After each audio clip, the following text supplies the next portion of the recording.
Hey garden dreamers, today I'm going to be planting Celosia and Strawflower in containers that I got at fast food restaurants. One was a salad and the other one was sushi that my daughter ate, and we're going to be planting them in those. Let's do this. This is a salad container I'm reusing for the Celosia, and if you're a fellow Texan, go ahead and comment below where you know this orange container is from. I'm in El Paso, Texas, for those that don't know.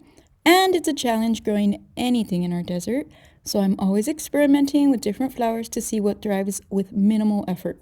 I'm usually a throw it and grow it type of gardener, but this year a gardening friend from at A Rose Garden sent me so many varieties of flower seeds that I want to give them a better shot at germinating.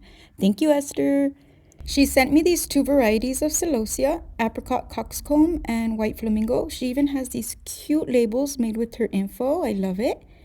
I gotta get me some because I like to mail seeds to gardening friends also. The seeds are super duper teeny tiny, so I tried using chopsticks to spread them easier, but that didn't work out too well, so I ended up just using my fingers and spreading them however. I taped the seed labels to the sides because I'm also so bad at remembering to label anything I grow. Don't mind my baby boy's huge hair. He loves watching mama plant things. My littlest, biggest fan. Next step is wetting the seeds thoroughly, but not drenching them, so I love this spray bottle. Cover them up to create a mini greenhouse, and if you hadn't guessed correctly already, here's where the salad bowl is from. Then I just walked them over to my grow tent and placed them on a heating mat next to some thyme and lavender I'm growing, as well as Strawflower that I also started today. For the Strawflower, I used a smaller sushi container, so I'm hoping that's okay. We shall see because it's shallow, so I'm going to have to transfer them over to a bigger pot soon as the roots are too long.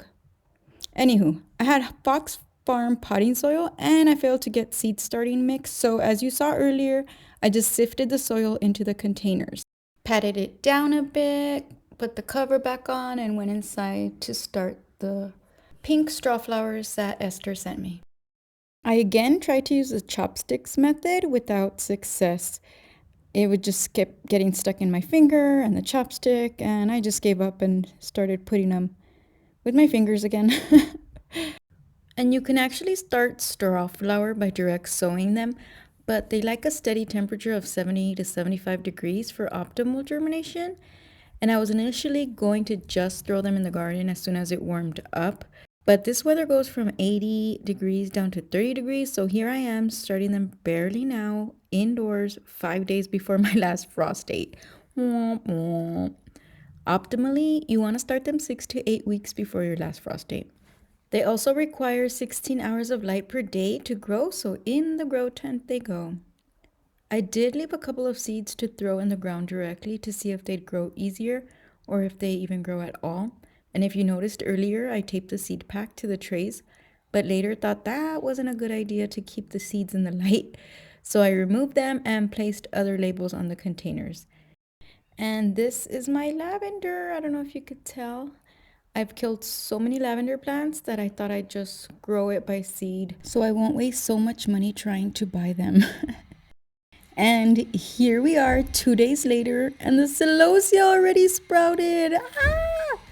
I read it took 7 to 10 days to germinate, but yay, 2 days. I'm so excited. I counted 9 sprouts so far. It's kind of hard to see them or focus on them with this camera. No signs of growth on the Strawflower though, which also takes about 7 to 14 days to germinate.